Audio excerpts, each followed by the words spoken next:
kembali lagi bersama kami, saya Egi Lowinski. dan saya Riyama Claudia Christine Lumbanggau. Pada video kali ini kita akan membahas tentang apa aja sih mata kuliah yang dipelajari oleh anak okupasi terapi di Poltekkes Surakarta part 2. Iya. Nah, teman-teman sudah nonton belum di part 1 yang sebelumnya? Kalau belum, jangan lupa tonton ya. Happy watching!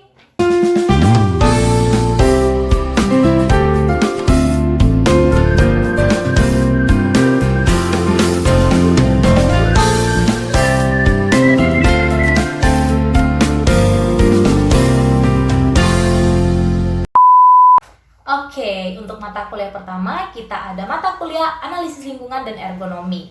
Untuk analisis lingkungan, kita ada istilah yang sering dikenal dengan JSA atau Job Safety Analysis.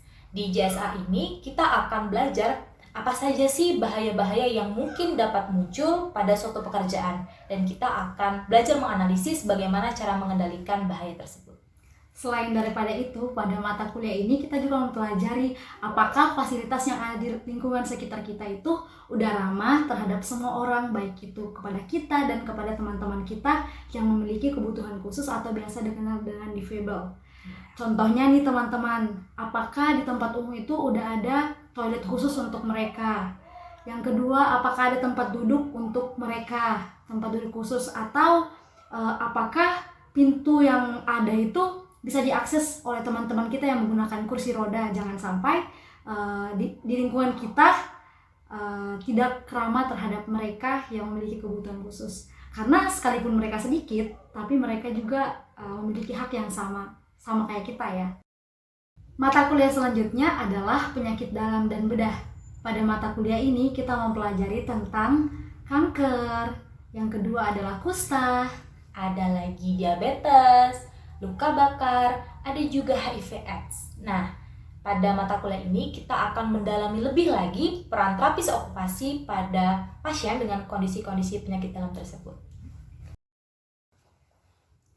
Untuk mata kuliah selanjutnya ada reumatologi, yaitu mata kuliah yang mempelajari tentang radang sendi serta bagaimana sih pelayanan terapi okupasi pada kasus radang sendi.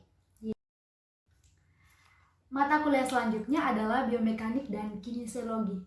Pada mata kuliah ini kita mempelajari tentang otot-otot apa aja serta seberapa lingkup gerak sendi yang kita butuhkan dalam melakukan sebuah aktivitas. Tujuan utamanya kita pelajari ini adalah agar kita suatu saat ketika menjadi terapis, dalam memberikan terapi itu kita sudah dapat mempertimbangkan apakah aktivitas ini pasien tersebut mampu melakukan dengan mempertimbangkan aset dan limitasi yang dimiliki oleh pasien tersebut. Untuk mata kuliah selanjutnya ada pediatri atau mata kuliah yang bahas tentang kondisi-kondisi anak. Contohnya seperti ADHD, seperti cerebral palsy, ada juga intellectual disability, Ada Down syndrome dan ada autis. Selain daripada itu, ada banyak kondisi yang ditangani di anak dibahas di mata kuliah pediatri ini. Untuk mata kuliah selanjutnya ada neurologi klinis. Di mata kuliah ini kita akan mempelajari bagaimana sistem fungsi kerja syaraf pada tubuh manusia. Selain daripada itu, kita mempelajari apa sih dampak ketika sistem saraf kita itu mengalami gangguan. Untuk mata kuliah selanjutnya ada OT pada neurologi. Nah, pada mata kuliah ini kita akan mempelajari kondisi-kondisi neurologis yang dapat kita temui ketika kita nanti sudah bekerja. Contohnya seperti stroke, seperti Parkinson, dan juga spinal cord injury. Dan masih ada kondisi lain-lainnya. Mata kuliah selanjutnya adalah mata kuliah ortopedi. Pada mata kuliah ini kita mempelajari tentang gangguan pada tulang. Contoh kasus yang paling sering kita temui adalah patah tulang.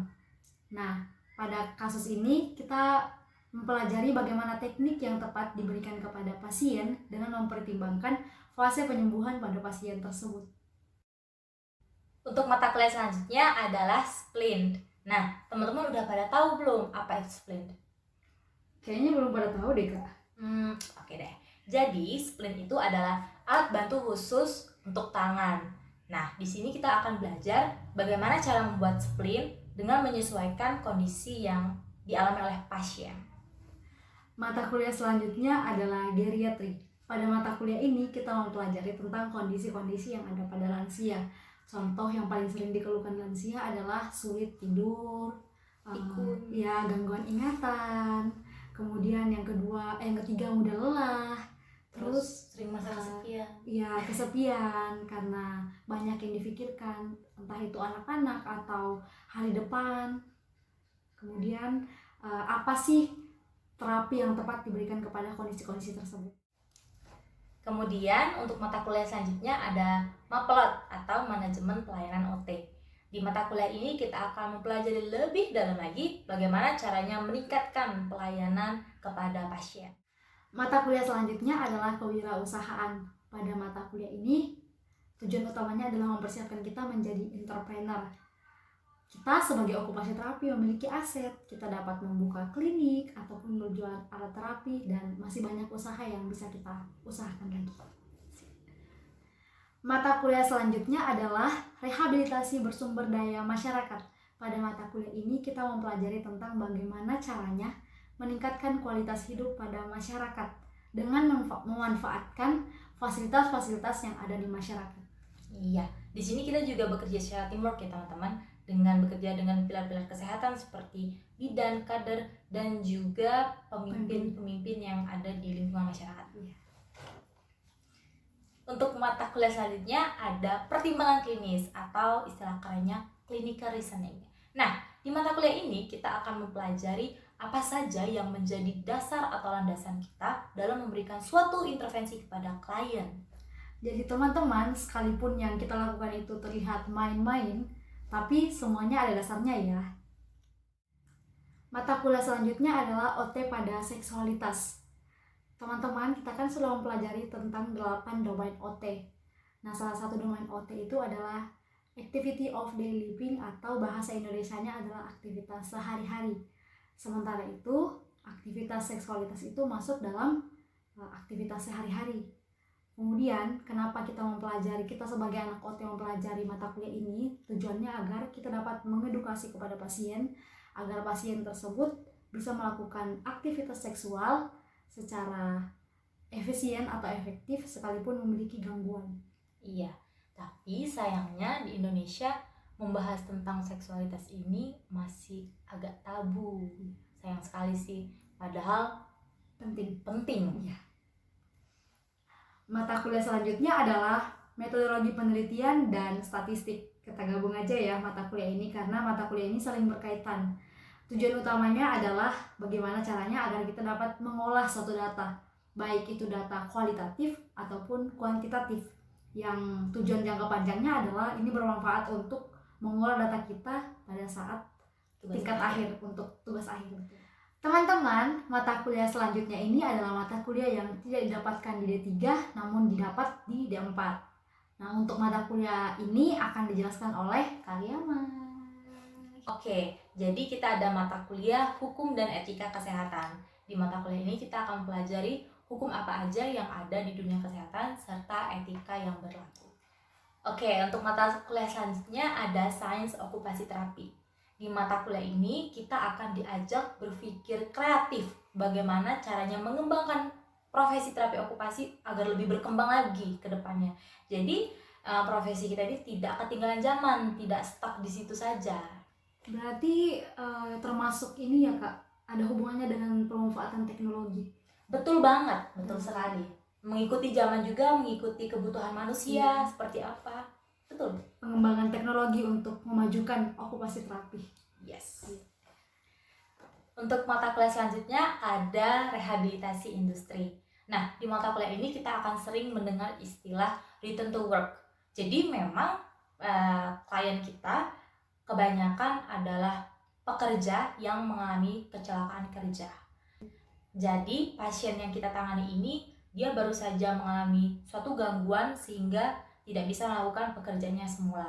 Kita sebagai terapis okupasi, kita akan memberikan terapi agar pasien mampu melakukan pekerjaan yang semula, atau jika tidak memungkinkan, kita dapat memberikan saran pekerjaan lain yang dapat dilakukan oleh pasien.